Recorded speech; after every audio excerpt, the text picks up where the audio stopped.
Good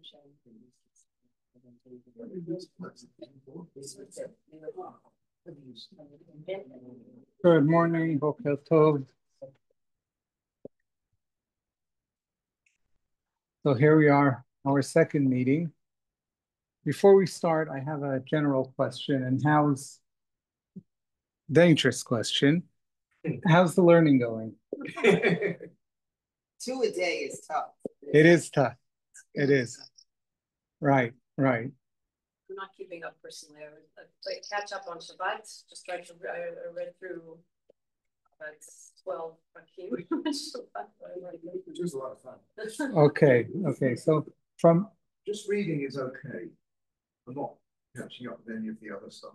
Like just reading is perfect. It's perfect. Actually, that's very important. It's very important to lower our standards. If we want to keep up in this program, we must. I can't stress more. We must lower our standards, and it's a problem because it's a problem because we're all curious people, and we come across something that seems a bit peculiar, and we want to understand it. We want to know, and then we start looking into this word and that term, and then we lose it. We lose ourselves, and we didn't even start the pakim. So the idea is we really need to be able to go through the pakim regardless of what questions come up to say, that's an interesting question. Maybe I should look into it one day. But really the purpose of this exercise is to get an overview of the entire Tanakh. And if we get bugged in with the particular questions, then we get stuck and we won't be able to get the view from bird's eye view. Thank you. So that's what we wanted. That's what we want to have at this point.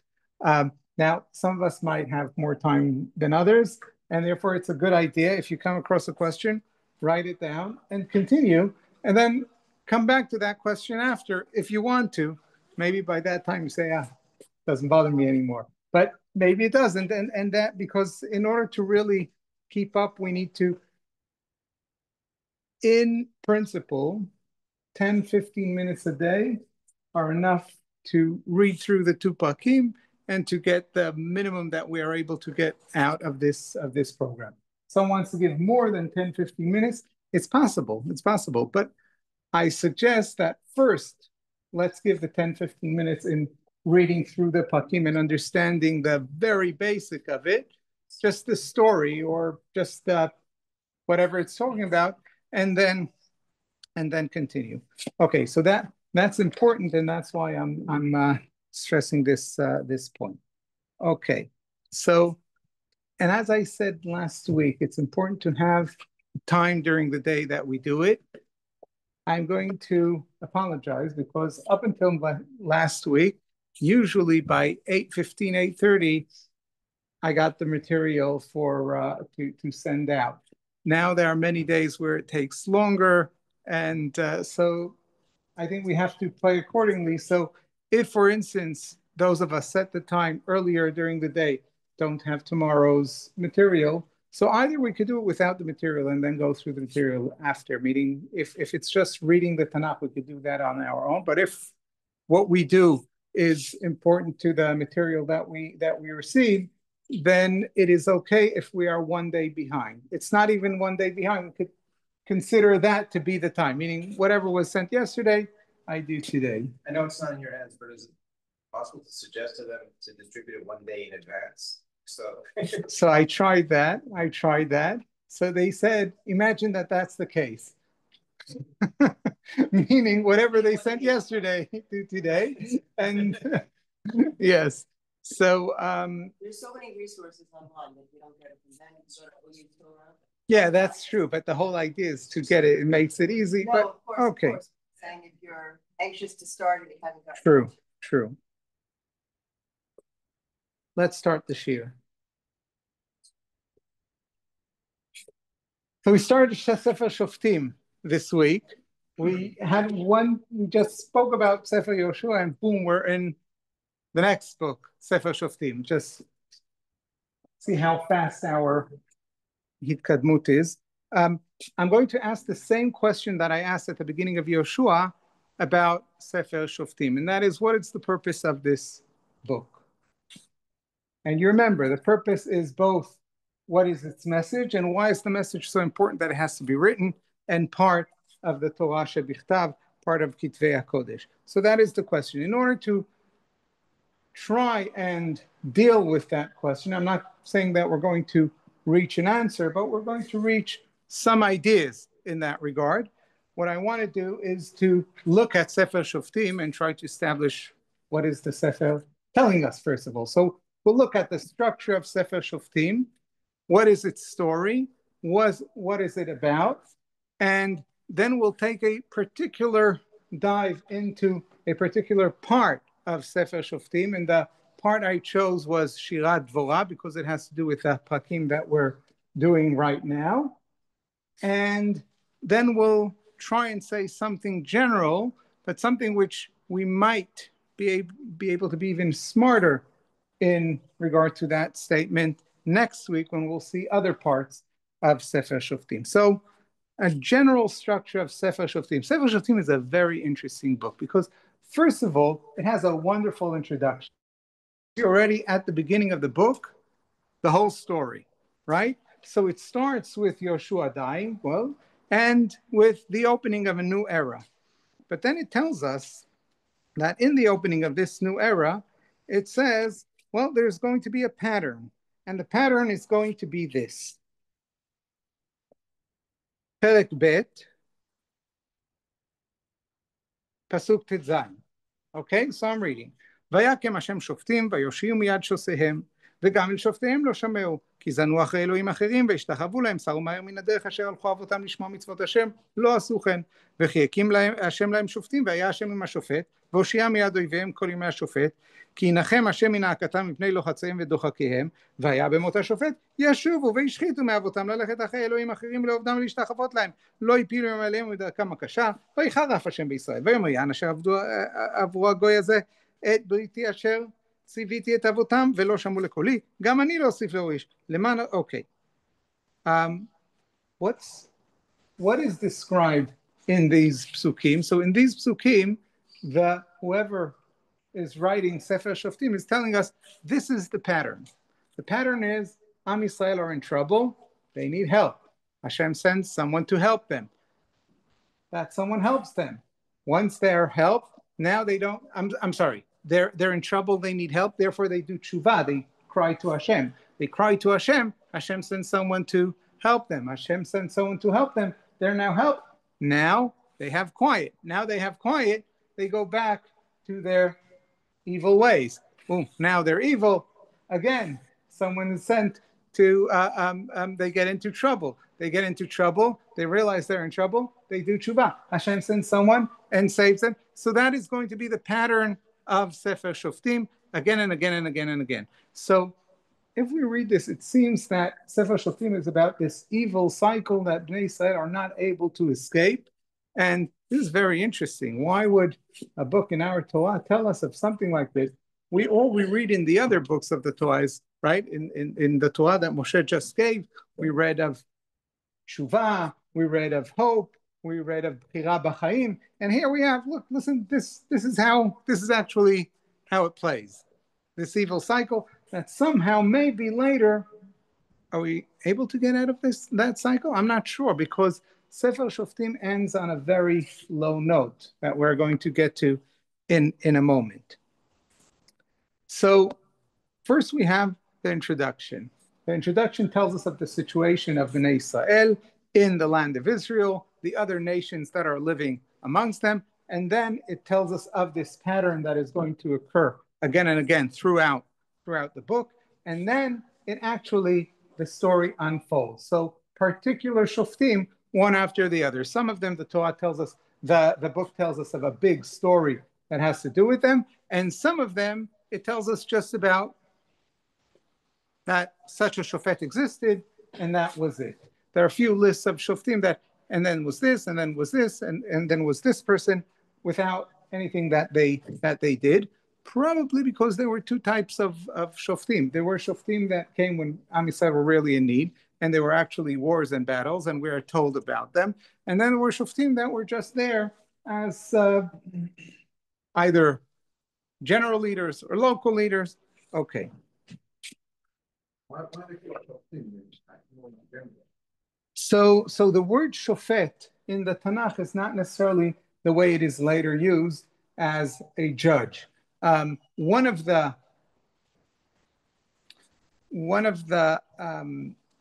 tafkidim of the shofet is to judge, but that is not its only role. It has other roles especially to wage war. That is what the shofet is. So a shofet is another word for a leader, for a manhig. Okay. And what was the intention of the Shoftim Shoftim?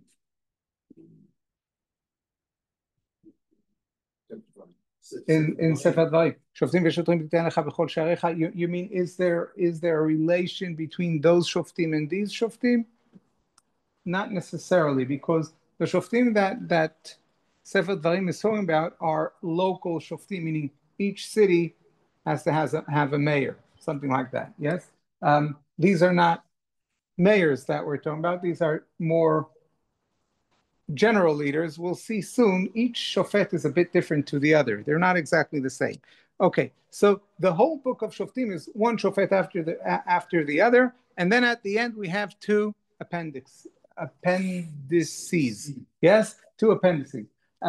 One about Pesel Micha, and the other one about Pilegesh Bagiva. Two stories that belong somewhere at the beginning of Sefer Shoftim, but they're not part of the flow, so they're given to us at the end as appendices. We'll talk more about it next week. That is at the end of Sefer Shoftim. Now, if we look at Sefer Shoftim, it's very interesting. We have a certain upside down triangle, or maybe depends what way we're going from. We have at the beginning, during the days of one of the first Shoftim, the first Shofet that we know is doing a milchama is Ehud ben Gira, and who goes out with him? Kol Yisrael, the entire people of Israel. Then the next big battle is Dvorah, who we're going to learn more about today, who goes out with Barak ben Avinoam, who is sent by Dvorah. So some Shvatim yes, some Shvatim no. About half of the Shvatim, 6 Shvatim, actually take part in the battle. What do the other Shvatim do? They stayed at home. They didn't bother. It wasn't what? Sorry. Well, some of them might, or yeah, maybe both. Okay, we'll see soon. Then we have Gidon. Gidon, there are 4 Shvatim that go out to battle with Gidon. Ephraim, Menashe, Yisachar, and Zvulun. The rest stay at home. So you see, it was everyone, 6, 4. Yiftach HaGiladi, we're going to talk about him more next week. Quite a colorful shofet. Who goes out with him? No one. He goes out with, he has mercenaries. He has an army of mercenaries that go with him, and he leads them into, so it's already not the people who fight, the people just stay at home, and there's this army of mercenaries that is fighting on their behalf and letting things be okay. And then we have Shimshon, who's the most peculiar shofet. Can we even call him a shofet? Shimshon is an individual who has something personal with the Plishtim, and he keeps on beating them. And somehow for some reason, he's called a shofet. Not clear why, but he does everything on his own. So the people of Israel are not involved at all. So what we seem to have here is a total breakdown of national solidarity. So we start as a nation where all the tribes get together, take care of things together. Then slowly we go down and less, then we have 6, then we have 4, then we have mercenaries, then we have no one. So it seems like that is the pattern of Sefer Shoftim. Now, so maybe Sefer Shoftim in many ways, if we take that, the falling or the collapse of solidarity, we have slowly also the Shoftim become, so it seems, less individuals of lesser moral, maybe even religious stature. Right? We begin with Otniel ben Knaz, who Chazal tell us what he was a great Talmid Chacham. Well, we might even start with Yoshua, right? Moshe, Yoshua, Otniel ben Knaz, Ehud ben Gera, Dvorah, who are still great leaders.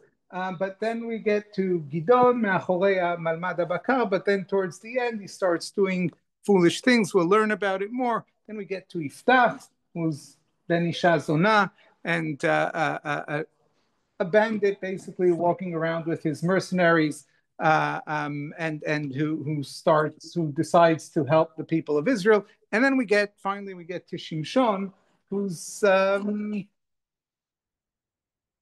I don't know, just a strong guy who goes on beating Plishtim. So it seems also that the stories are less and less. Now, chas v'chalila, don't take what I say as saying bad things about characters of the Tanakh.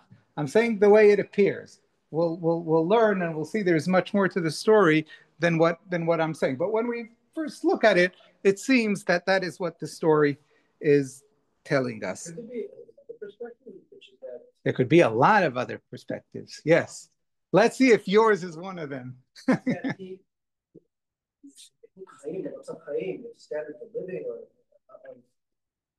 in Israel was kept improving, right? Socioeconomically, things kept improving. And I think you see that in all societies. You sort of see this in modern Israel, right?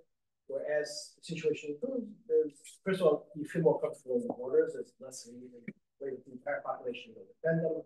You start having farmers or other things at home. It's more difficult to go up from the wing, right? And then maybe as things were improving, right, you were able to make less and less enjoy the fighting. So maybe there's a backstory here about how things are actually improving for the conquest and some of the Rav Chanan. Very good, very good, brilliant. I think we'll have to see what you say inside the psukim and find for its support. I think there is, but it's definitely part of the story. It's part of the story. I don't know if it makes things better or worse, but it's part of the story. But I want to say other things further than what you're saying.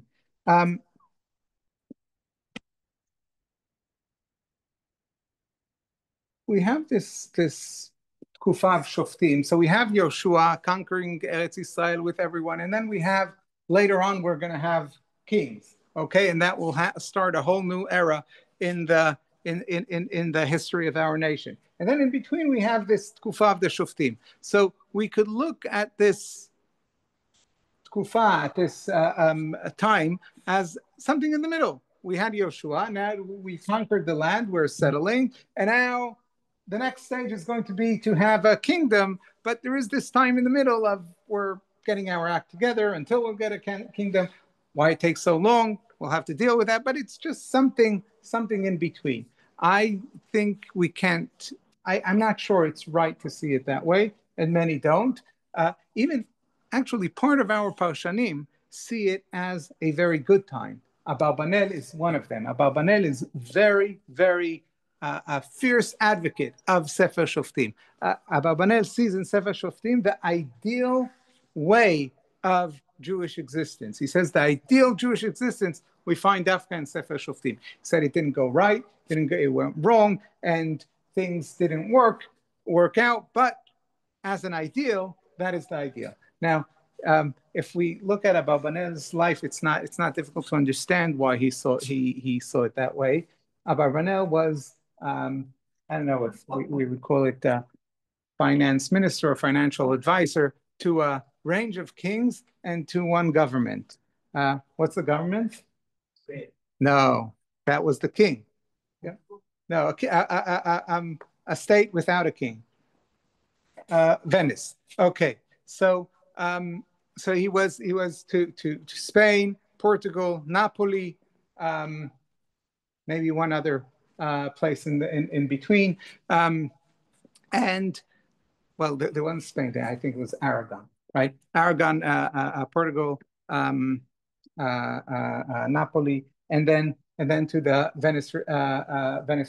Venetian Republic. Is that how you? Yeah, Venetian Republic, uh, and all the kings ended up betraying him, and he had to escape. Right. Well, Geush Sfarad was part of it. Geush Portugal. Finally, in the Venetian Republic, it was okay. Things were fine because it was a very nice government. And he asked himself, well, what's the difference between all these governments? He said, all those are kings. This is a republic. It's different. So he liked the idea of a republic. He even writes it in his Perush. He mentions the republic as a good, as we have in Venice. Yes, he says, who said that having a king, when the Torah is talking about a melech, then he says, of course, it's only if the people ask, because if they don't ask, there are better solutions to a melech, like a government without a melech. Okay, so he didn't like a melech, and he sees in Sefer Shoftim a very nice idea, but we'll have to explain what's so nice about it if it went wrong. Okay, so that's just something in general to know. Now, I'm saying it went so wrong, but not necessarily. If we look throughout the Tanakh, there are lots of battles and wars and many things happening throughout the Tanakh, not only Sefer Shoftim. Where are the periods with the most peace between one battle and the other? Guess. What book? Sefer Shoftim.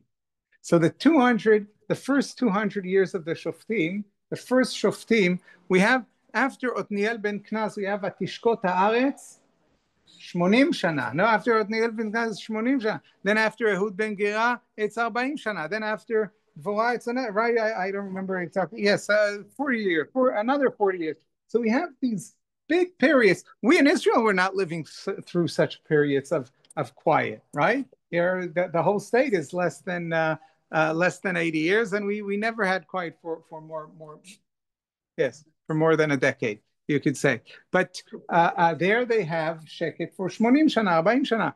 And the sheket probably means, although sheket means probably sheket from outside milchamot, not necessarily inside milchamot. Why do I say that? Because if you look, I made myself a nice tabla. If you look at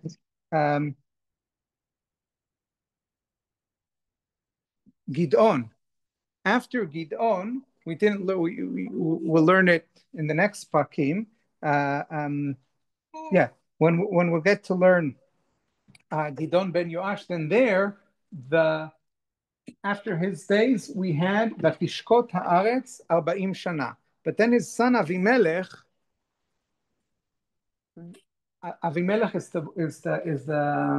is the villain of Sefer Shoftim. Avimelech is one character that we're going to read about that tried to assert himself leader of the Jewish people of Israel without anyone really wanting him. He said, "I am a descendant of Gidon," and even though Gidon said, the people of Israel come to Gidon and they want to make him king, and Gidon says, "No, I won't be king. My son won't be king. Hashem is our king." His son Avimelech says, "No, I like the idea of being king." And in order to make sure that none of his other 69 brothers don't have the same idea, he goes and he kills them all. And then he says, "Okay, I like the idea of being king because I'm the only son of my father, so I'm going to be king." And then he asserts himself violently on the people of Israel. Now, all this happens during the Vatishkot Haaretz 40 Shana of Gidon. So probably when we say Vatishkot Haaretz 40 Shana, it doesn't mean that there was peace in the land. It means that enemies weren't attacking us. But when enemies don't attack us, that gives us time to take care of ourselves, right? How do we take care of ourselves? Well, each one of us, we fight. So that sounds familiar, right? Okay. Sorry? So to summarize what we saw, mivneh of Sefer Shoftim. We have a book telling us of Am Yisrael being in trouble and being helped by a shofet, and we are told who are the shoftim one after the other. And there is a certain pattern, breakdown of solidarity on the one hand. Reuven mentioned maybe also we could see the economy getting better. That's less obvious in the book, although we could understand it in some way, and maybe I'll point down to it later or next week. And also from one manhig to the next, things get the moral and religious stature of the manhig seem to go to erode and go down. So there is somewhat a breakdown of things from one time to from one generation to the next. In fact, Sefer Shoftim also opens with it. When we look at Perek Aleph,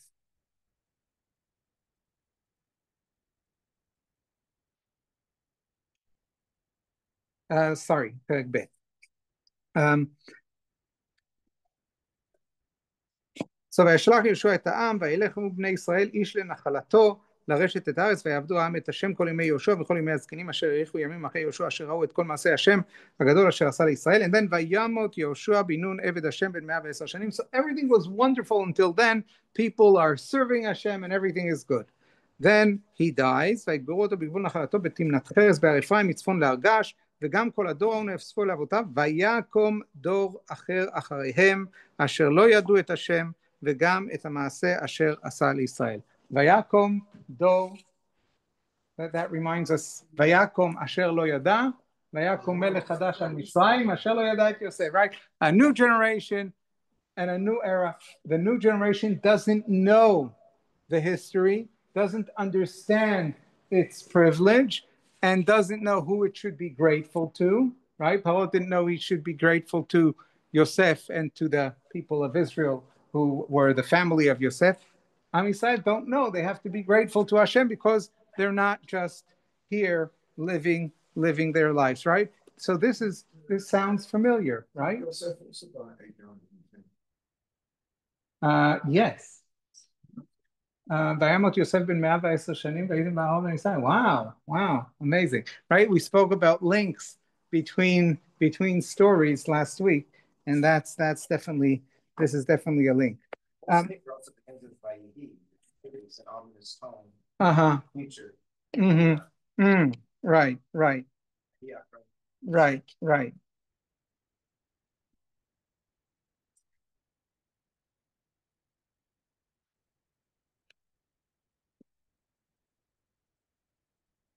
So now I want to delve specifically into one shofet or shofetet rather, and to see something about her and to see how what we said generally about the book is reflected in the story of Dvorah, and then try to say something about it and to relate to our original question, what is the message of Sefer Shoftim.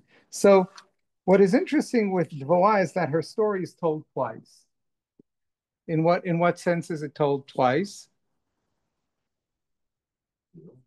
First she tells the story and then she has the Shira. Right, and the Shira basically tells us the story again. But what is interesting is that there are differences between the stories. But before we get to the differences, why do we need it? Why? I mean, maybe also Gidon wrote poems about his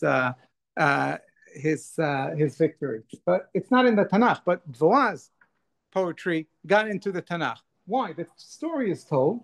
The poem is a nice way of telling the story, but it's already written, so why write it twice? And if you want to write it twice, then write only that. Take out the previous prosaic part, Perek Dalet. So first of all, there are differences between, and it's interesting to look at some of them, some of the differences. But first, I want to point out it is a Dvorah who's saying the Shira, and it's interesting that in Tanakh we have David saying Shirim. That is one thing. But then there are Shira many times, especially Shirat Nitzachon, women are sing it, right? When Shaul dies at the beginning of Shmuel Bet, then David says, Al tagidu begat, al tevasru בחוצות אשקלון, פן תשמחנה בנות פלישתים, פן תעלוזנה בנות הערלים, because then the women there will start, they'll be happy. They'll handing out sweets and cards. Yes, exactly.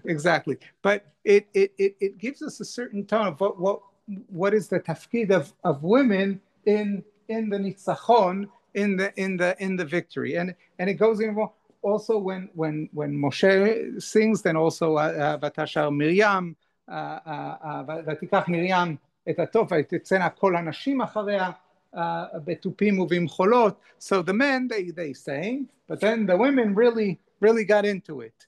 And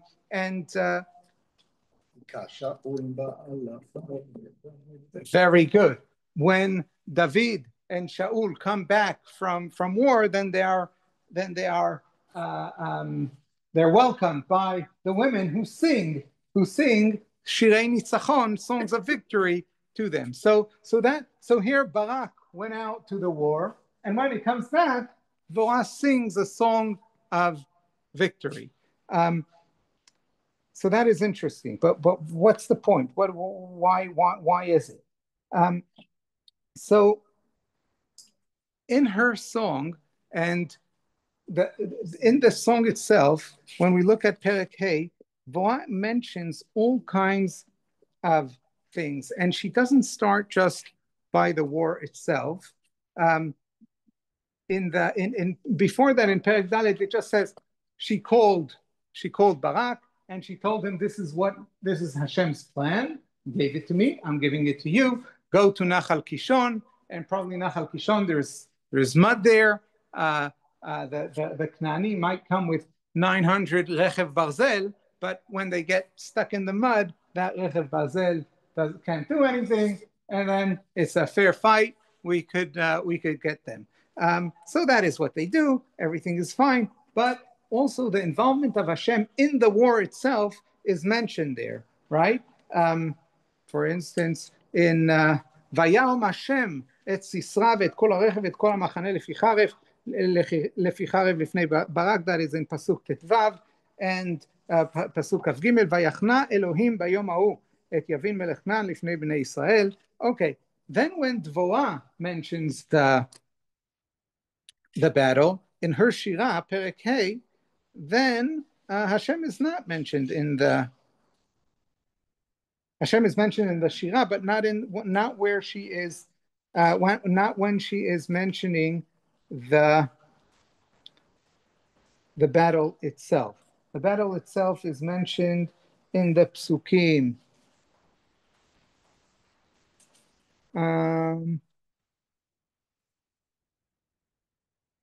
Yutet, Baum Melachim Nilchamu. Yeah, you're saying, where do you see Hashem? Not in the Milchama. Look at Pasuk Yotet. Baum Melachim Nilchamu. Az Nilchamu Malchei Knan beTanach al Mei Megiddo. Betza Kesef lo lakachu. Yeah, they're really fighting. They didn't even want to. We tried to bribe them. They didn't want it. They wanted to fight. Min Shamayim Nilchamu HaKochavim im Silotam Nilchamu im Sisra. Okay. Now, these Kochavim that are fighting with Sisra, are they fighting against Sisra or fighting with Sisra? It's not clear from the Shira, but maybe it's against Sisra. But the Kochavim are not Hashem. And it doesn't say about Hashem sending the Kochavim, okay? It means there was some great thing going on here, but Hashem is not mentioned. Nachal Kishon Gerafam, Nachal Kdumim, Nachal Kishon, Tidrechi Nafshioz. Okay. What about, didn't Hashem make the water flow and take them away? No, it's the river. Okay, Oru Meroz is already not the Milchama itself. Then she turns on to the people to talk about those that showed up and those who didn't show up. And she criticizes so she says, she curses the people of Meroz who didn't come le'ezrat Hashem b'giborim. But that is when she mentions Hashem. Hashem will curse you. But during the Milchama, Hashem is not mentioned. Why isn't Hashem mentioned? But he is mentioned before. Where is he mentioned before? So she seems to start the milchama from a place that makes that is a bit peculiar. So she starts Shimu Melachim in Pasuk Gimel. Shimu Melachim Azinu Oznim. Anochi LaHashem Anochi Ashira Azamer LaHashem Elokei Israel. Okay, until here that is the opening of the Shira. Now Pasuk Dalet she starts the actual Shira. Hashem. בצאתך משעיר בצעדך משדה אדום ארץ רעשה גם שמיים נטפו גם אבים נטפו מים הרים נזלו מפני השם זה סיני מפני השם אלוקי ישראל. Okay, when's that? What is that referring to? Probably right, probably the revelation in Sinai. Okay, then she jumps to Bimei Shamgar ben Anat, who was the shofet beforehand. Bimei Yael chadlu orachot והולכי נתיבות ילכו ארחות הכלכלות, חדלו פרזון בישראל, חדלו עד שקמתי דבורה שקמתי הם בישראל. Now she comes to her time. She says, during the days of Shamgar ben Anat, who was the shofet right before me, then, it sounds like Trump, right? All the trouble began before. If I was president, then he wouldn't have, but that's not what she means here. No. But she says, yes, during the days of Shamgar ben Anat, Chadlu Arachot B'Yisrael, you can't move from city to city. Why? Because the Canaanim that are sitting amongst the people are not allowing people to go from city to city. Okay? Chadlu Arachot Chadelu, people cannot move. The freedom of movement is taken away. And now people are stuck. Chadlu Perason B'Yisrael Chadelu, people no longer live outside the walled cities. Ad Shakamti Dvorah Shakamti B'Yisrael, until my days. Okay, and then happened the great war, and then she goes on to describe who came and how, and then the war itself. But what does Sinai have to do with all this?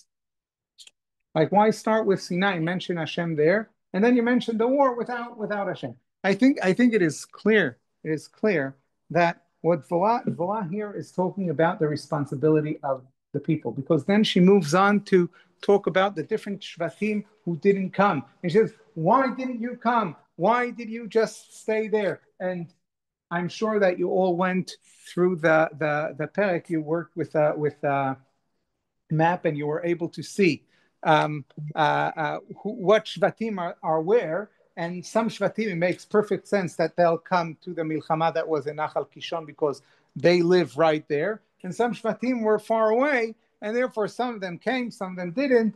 And she's talking to those who didn't. Why didn't you come? And she's giving them a bit of musar. But what is this? What is this all about? She's talking here about the responsibility of Am Yisrael. She says it could be, yes, Hashem is going to save us, but it is when our brethren are in trouble, you have to get up and come to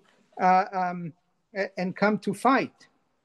So Gilad be'ever hayarden shachen. Yes, Gilad is God.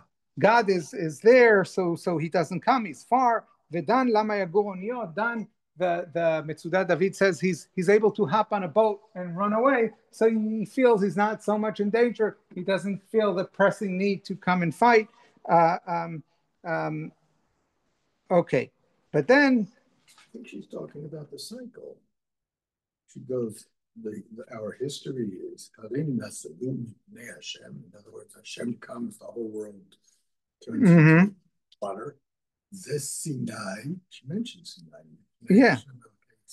Yeah. Then what happens? It says Yitchara Chadashim. But so what do? After Sinai, they go down. That's the cycle that you mentioned. Very good. Very good. Meaning your answer, it's not the cycle. I think she's not giving us the cycle. She's giving us something else. She's telling us that. I'm sorry? You said it's very good. Yeah, no. No. What you said about the fact that she mentions Hashem is there at the beginning, and then Yivchar Elohim Chadashim, that is true, but she's not describing it as a cycle. She's describing it as an event at her time, and that at this time, well, she doesn't necessarily know that the cycle is going to continue. But It could be that we could see it as part of the cycle, but I don't think she's referring to it as a cycle. What she's saying is like this. In the previous perek, it describes Hashem as saving Am Yisrael in the milchama. She says that is not what it is about. Hashem doesn't come to save or not save in the milchama just like that. That's not his thing.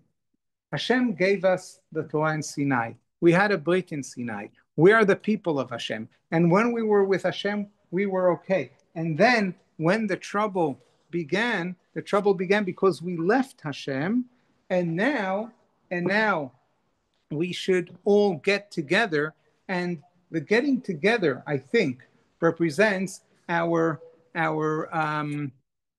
togetherness with Hashem in some way. And what she's saying is that the people of Israel, meaning it's Sinai that holds all of, like, why would Asher come if Dan are? Why would Dan come if Zvulun are in trouble? Zvulun are in trouble. Okay, let them fight. Well, why that? Because we were all in Sinai.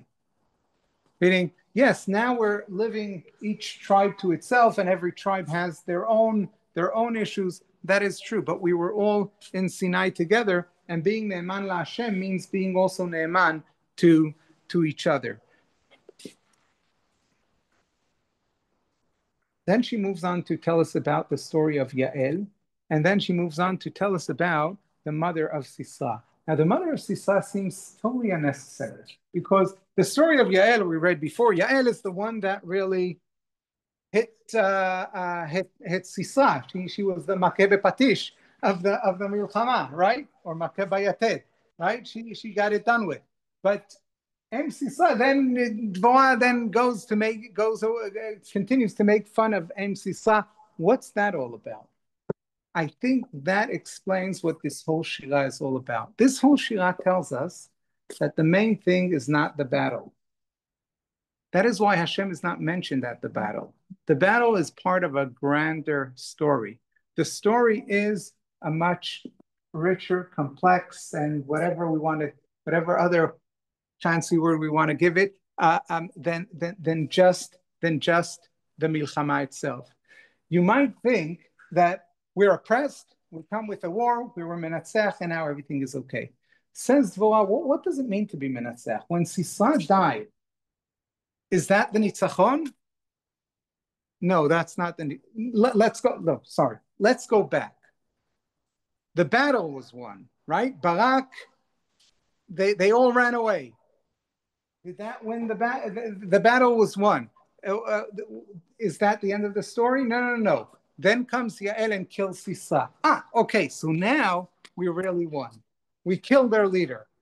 Yahya Sinwar is dead, right? Nasrallah is dead. We got the head of the pyramid. That's it.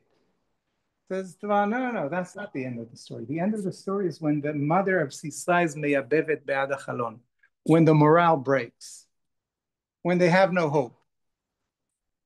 That is victory. Because we're not fighting, because a fight is not about an army against an army.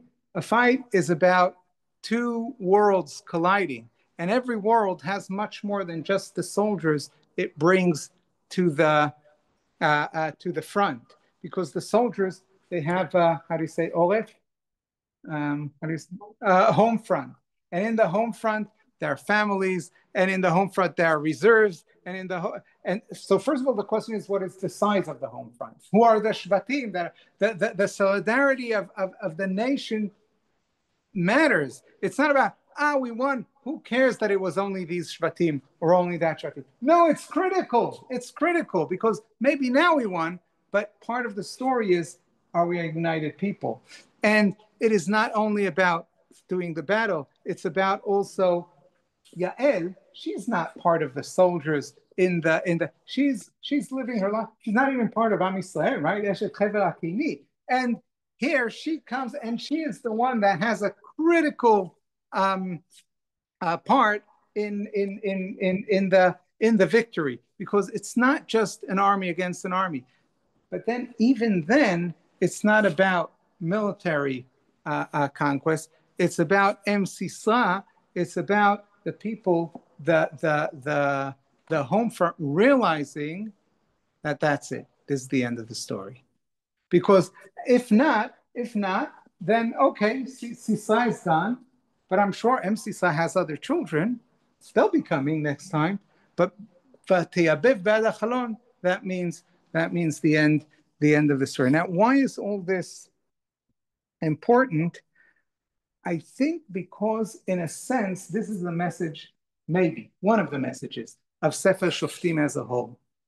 When we would move on to the books of Shmuel and Melachim, we talk about the leaders, and the leaders is one perspective of the story. When we're talking about the people in Shoftim, the leaders are not so as important. We have leaders, the Shoftim, but the story is a story of a people. Meaning, we have here, it's not about Dvorah waging war; it's about Dvorah taking Barak, and Yael coming in, and then the different tribes do their thing, and then we have Sisa. We have a story of many individuals playing a role. And I think in Sefer Shoftim it looks not only on the story of the political story, but how the individuals play the game, play a role within the grander story as well. If you want, and coming back to Abarbanel, I think the story of Sefer Shoftim is if we go back to the founding of the United States, right? So the Sefer Shoftim is the story of the Confederacy, right? It's before it's not even a unite, right? Dvorah wants it sort of to be a United States, and maybe the others want it to be more of a Confederate. The question is what, but when that is the story, then we could talk about the individuals before we talk about the grander, the greater things. So we asked, what is the purpose of Shoftim?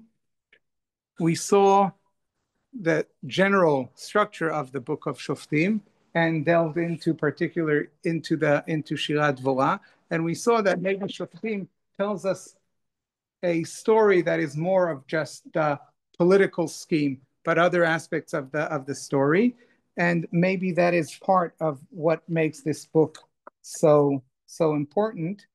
Next week, when we'll delve into the story of Shimshon, we'll be able to see more than that, and we'll be delving into the story of Shimshon through a particular question, and that is, especially when we read his story, it is a very disturbing story. Like, why is Shimshon considered a shofet?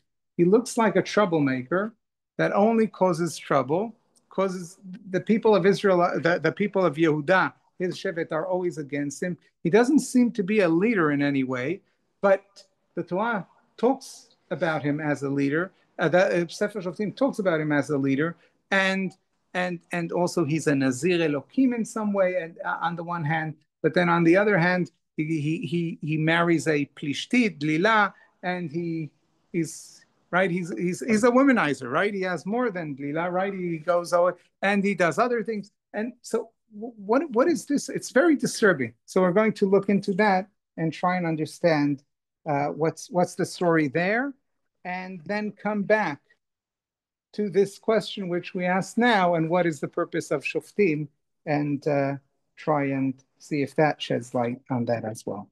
Yom Tov, good day.